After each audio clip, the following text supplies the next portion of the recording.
Les derniers jours du roi le plus sage de l'histoire ont été marqués par une fin étonnamment triste. Qu'est-ce qui a conduit Salomon, connu pour sa sagesse, à s'écarter du droit chemin à la fin de sa vie? Découvrez la vérité derrière ce dénouement tragique et puissant. Le roi Salomon, connu comme l'homme le plus sage qui ait jamais vécu, a été béni par Dieu avec une sagesse inégalée, une richesse étonnante et un pouvoir immense. Mais qu'est-il vraiment arrivé à ce grand roi? Comment un homme si favorisé par Dieu a-t-il fini sa vie dans le désespoir, le regret et la ruine spirituelle? Rejoignez-nous pour découvrir l'histoire inédite du dernier jour de Salomon, une journée remplie de réflexions sur sa gloire, ses échecs et les conséquences tragiques de se détourner de Dieu. Découvrez comment un roi qui possédait tout a fini par dire que tout est vanité, et ce que son histoire signifie pour nous aujourd'hui. Restez avec nous jusqu'à la fin pour découvrir les précieuses leçons de la vie de Salomon qui pourraient bien changer la vôtre. Que pouvons-nous apprendre de ses erreurs et comment pouvons-nous éviter les pièges qui l'ont conduit à ce résultat? Il ne s'agit pas seulement de l'histoire d'un roi, mais de celle de chacun d'entre nous qui a lutté contre l'orgueil, la tentation et l'attrait des désirs mondains. Si vous trouvez cette histoire inspirante et révélatrice, veuillez cliquer sur le bouton j'aime, vous abonner à notre chaîne et activer la cloche de notification pour ne manquer aucune mise à jour. Votre soutien nous aide à vous apporter plus d'histoires bibliques et de leçons qui changent la vie. Nous vous encourageons également à partager vos pensées. Qu'est-ce qui vous a le plus frappé dans le voyage de Salomon? Laissez un commentaire, nous aimons avoir des nouvelles de notre communauté. Et n'oubliez pas de partager cette vidéo avec vos amis et votre famille, car ces leçons intemporelles sont faites pour être partagées. Plongeons donc dans le dernier chapitre de la vie du roi Salomon et découvrons la vérité ultime derrière l'ascension, la chute et la fin déchirante du roi le plus sage d'Israël. Ne manquez pas cette histoire puissante qui pourrait changer la façon dont vous envisagez votre propre vie. Commençons par le début.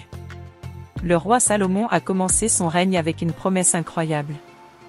Fils de David et de Bethsabée, il a été choisi par Dieu pour succéder à son père sur le trône d'Israël.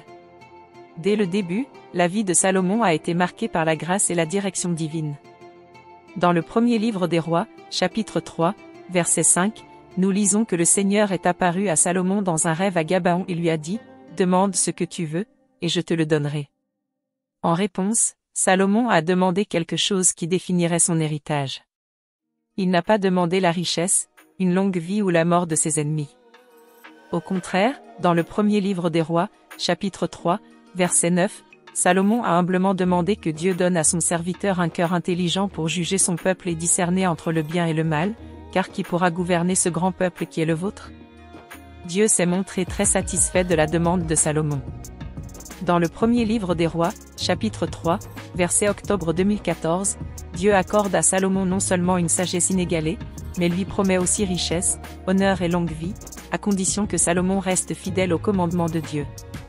La sagesse de Salomon a été immédiatement mise à l'épreuve lorsque deux femmes se sont présentées devant lui, prétendant toutes deux être la mère du même enfant.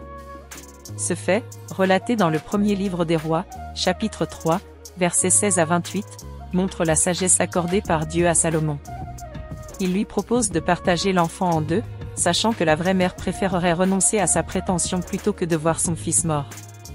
Le peuple d'Israël s'émerveille de sa sagesse et reconnaît que la sagesse de Dieu est vraiment avec leur roi. À partir de ce moment, la renommée de Salomon s'étendit au loin.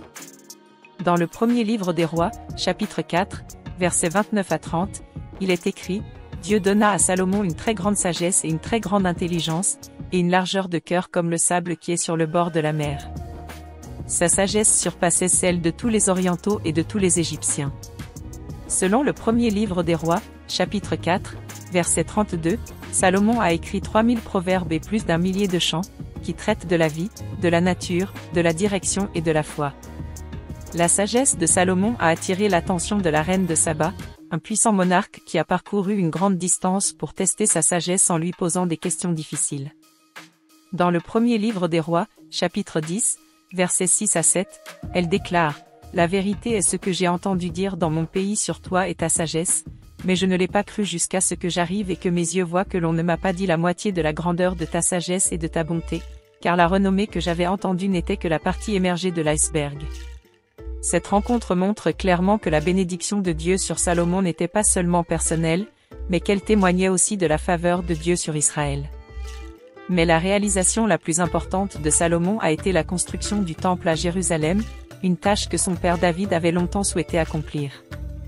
Le temple de Salomon, décrit dans le premier livre des rois, chapitre 6, était une merveille architecturale de son temps, construite avec les matériaux les plus nobles, cèdre du Liban, or, argent et bronze.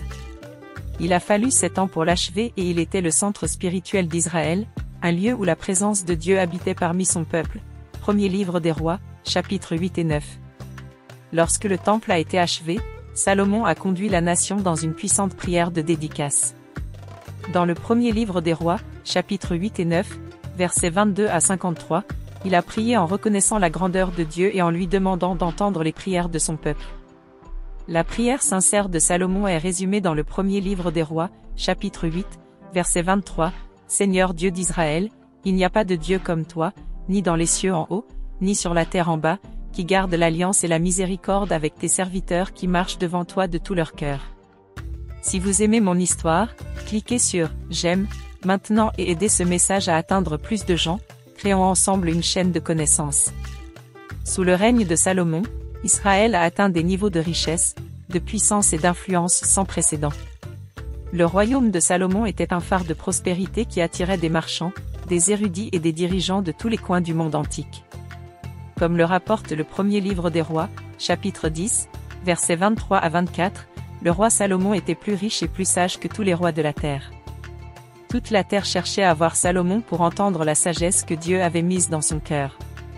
La richesse de Salomon était incalculable.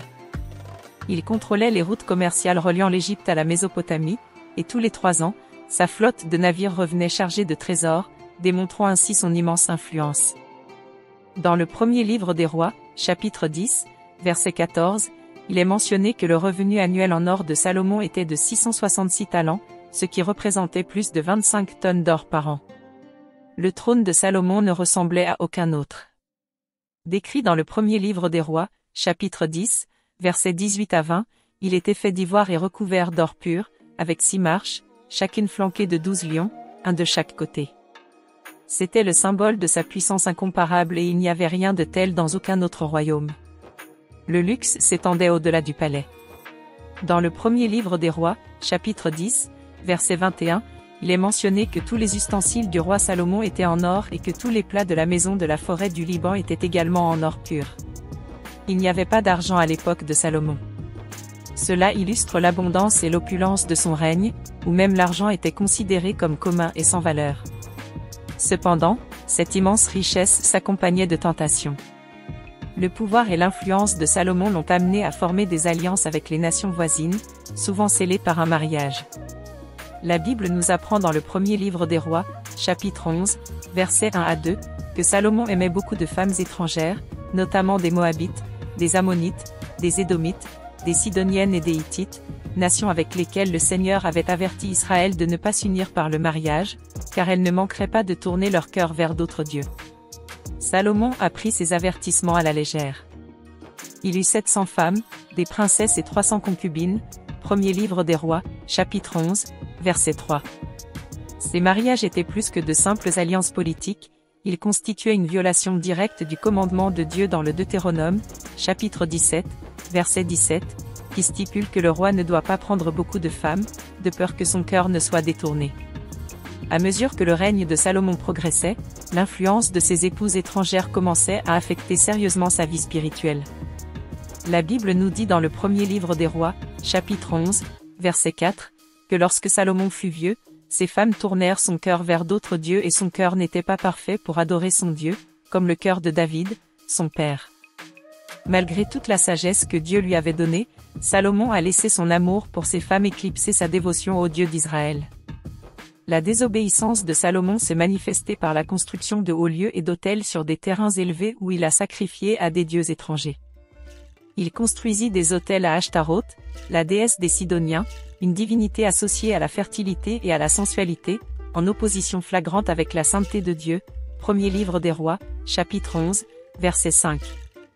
Il a également construit des hauts lieux pour Kémosh, le dieu des Moabites, et Moloch, le dieu des Ammonites, dont le culte incluait le sacrifice d'enfants, une pratique détestable pour le Seigneur.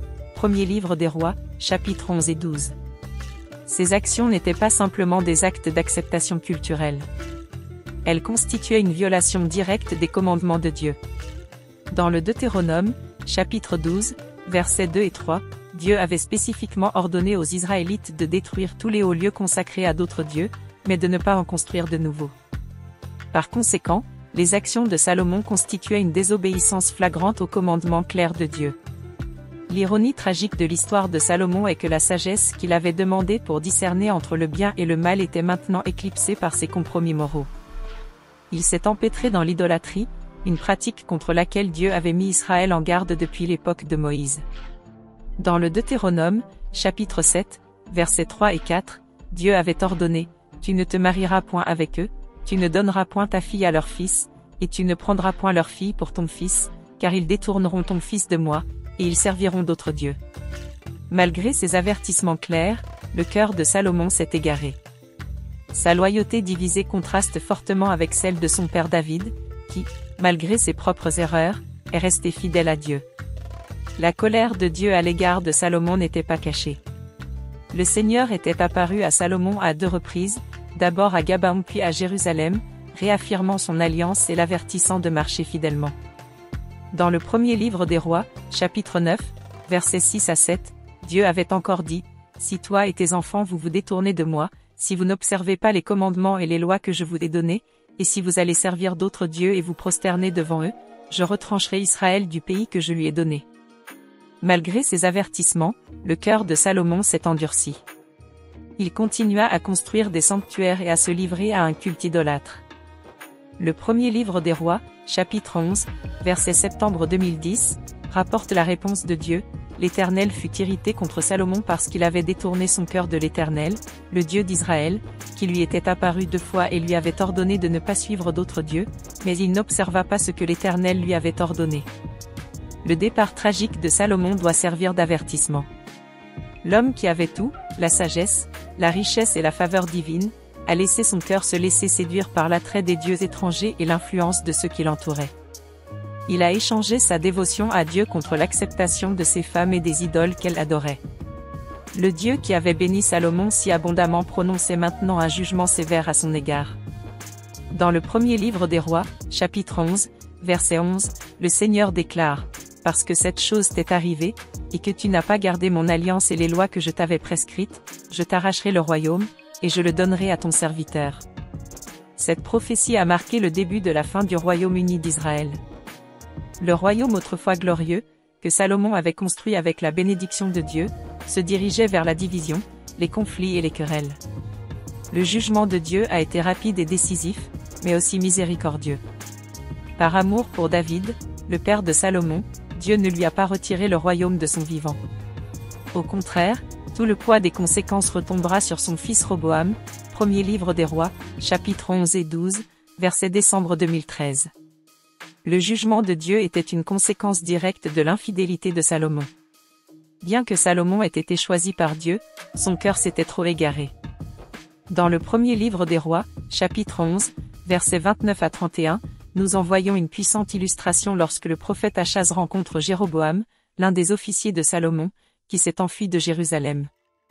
Ahaz prit son nouveau manteau, le déchira en 12 morceaux et dit à Jéroboam, « Prends 10 morceaux, car ainsi parle l'Éternel, le Dieu d'Israël, voici que j'arracherai le royaume de la main de Salomon et je te donnerai 10 tribus. » Le dernier jour de sa vie, le roi Salomon, considéré comme l'homme le plus sage et le plus riche de la terre, était assis dans son palais, réfléchissant à la splendeur qui avait caractérisé son règne. Sa vie a été remplie de réalisations incroyables, d'une sagesse qui a étonné les nations, d'une richesse incommensurable et d'un royaume qui a atteint l'apogée de sa splendeur sous son règne. Cependant, ces derniers instants n'ont pas été remplis de la joie que ces réalisations avaient engendrée. Au contraire, ils ont été marqués par un profond sentiment de perte, de désobéissance et de regret. Les réflexions de Salomon sont consignées de manière poignante dans le livre de l'Ecclésiaste, un ouvrage souvent attribué à ces dernières années. Dans l'Ecclésiaste, chapitre 1, verset 2, le prédicateur dit que Salomon se lamente « Vanité des vanités, tout est vanité ». Ces mots reflètent le vide ressenti par Salomon lorsqu'il a jeté un coup d'œil rétrospectif sur une vie qui s'était éloignée de son objectif initial. Malgré son immense sagesse, Il avait perdu de vue le Dieu qui lui avait tout donné.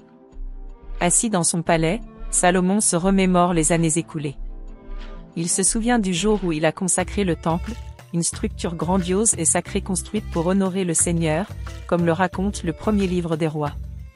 Il avait prié avec ferveur pour que la présence de Dieu remplisse le temple. En effet, la gloire de Dieu était descendue comme une nuée, affirmant son plaisir pour l'œuvre de Salomon. Aujourd'hui, cependant, son cœur est loin de ces jours de dévotion. Dans l'Ecclésiaste, chapitre 2, verset octobre 2011, Salomon réfléchit à la vanité de ses activités. « Je n'ai rien refusé à mes yeux de ce qu'il désirait, et je n'ai privé mon cœur d'aucun plaisir, car mon cœur s'est réjoui de tout mon travail, et c'est là le salaire de tout mon labeur. J'ai considéré toutes les œuvres qui ont été le fruit de mes mains et le travail que j'ai fait pour les accomplir, et j'ai vu que tout n'était que vanité et course au vent sans profit sous le soleil. » La richesse de Salomon lui a permis de jouir de tous les plaisirs possibles. Il a construit de grands palais, planté des vignes, accumulé des trésors et même importé des animaux exotiques. Il avait des centaines de serviteurs et de musiciens pour le divertir. Pourtant, dans sa vieillesse, toute cette splendeur lui semblait vide. Il avait poursuivi tout ce que le monde avait à offrir, mais avait perdu ses repères spirituels en cours de route. Le roi, autrefois sage, comprenait maintenant que toutes ses réalisations n'étaient rien sans Dieu. Ecclésiaste 5h10. Il souligne la futilité de ses recherches matérielles. Celui qui aime l'argent n'en sera pas satisfait, et celui qui aime les richesses n'en tirera aucun profit. Tout cela n'est que vanité. Salomon a appris trop tard que les désirs de son cœur l'avaient éloigné du chemin de Dieu. Dans sa jeunesse, Salomon avait une relation étroite avec Dieu. Il avait construit le temple comme symbole de la présence de Dieu parmi son peuple, mais avec le temps, ses nombreux mariages avec des femmes étrangères, ses alliances et ses compromis avec l'idolâtrie l'ont éloigné du Seigneur. Il a abandonné son premier amour, le Dieu de sa jeunesse, qui lui était apparu en rêve et lui avait accordé une sagesse inégalée. Les écrits de Salomon révèlent un homme qui a connu les hauts et les bas de la vie. Dans les Proverbes, chapitre 3, versets 5 à 6, il conseille « Confie-toi à l'Éternel de tout ton cœur et ne t'appuie pas sur ta propre intelligence. Reconnais sa présence dans toutes tes voies, il aplanira tes sentiers. » Cependant, il n'a pas suivi sa propre sagesse. Dans sa poursuite des plaisirs terrestres, il s'est appuyé sur sa propre intelligence et s'est éloigné du droit chemin de Dieu. Dans l'Ecclésiaste 12h13, Salomon donne un dernier conseil qui résume ses réflexions. Le but de tout le discours est le suivant, craindre Dieu et garder ses commandements, car tout cela est homme. Ces mots, écrits à la fin de sa vie, reflètent l'essence de ce que Salomon a compris, l'obéissance à Dieu est le seul véritable chemin vers la plénitude. Le dernier jour de Salomon a été un sinistre rappel de la nature éphémère des poursuites terrestres. Il avait reçu les plus grands dons, mais les avait gaspillés en se détournant de Dieu. Face à ces derniers instants, il a compris que sa sagesse, sa richesse et son pouvoir ne valaient rien s'ils n'étaient pas accompagnés d'un cœur dévoué à l'Éternel. Dans l'Ecclésiaste, chapitre 7, verset 29, Salomon exprime une vérité poignante. « Voici seulement ce que j'ai trouvé, Dieu a fait l'homme droit, mais il s'est livré à de nombreuses perversions. » L'homme le plus sage de son temps, Salomon, a été victime de ses propres projets. Ces dernières réflexions servent d'avertissement à tous ceux qui cherchent à s'épanouir dans les choses du monde plutôt qu'en Dieu. L'histoire de Salomon est une sobre leçon sur l'importance de rester fidèle à Dieu. Son dernier jour n'a pas été marqué par une célébration, mais par une réflexion profonde sur ce qu'il avait perdu. Il avait commencé avec tant de promesses, mais ces dernières années ont été marquées par la repentance. Le roi le plus sage qui ait jamais vécu a appris à ses dépens qu'aucune richesse, sagesse ou plaisir ne peut remplacer un cœur entièrement dévoué à Dieu. Prenons à cœur les dernières paroles de Salomon et rappelons-nous que notre véritable but n'est pas de rechercher des gains terrestres, mais de craindre Dieu et d'observer ses commandements. L'héritage de Salomon nous rappelle que les plus grands trésors de la vie ne se trouvent pas dans ce que nous construisons pour nous-mêmes, mais dans notre relation avec notre Créateur. Le dernier jour de la vie du roi Salomon n'a pas été marqué par la joie de la victoire, mais par la douleur d'une vie qui s'est détournée de Dieu. Tirons les leçons de ces erreurs. Ce qui compte, ce n'est pas la façon dont on commence, mais la façon dont on finit. Efforçons-nous de rester fidèles à Dieu jusqu'au bout. Si vous voulez rester au courant des révélations les plus incroyables sur les histoires de la Bible et recevoir d'autres vidéos comme celle-ci, abonnez-vous ci-dessous. À bientôt dans la prochaine vidéo.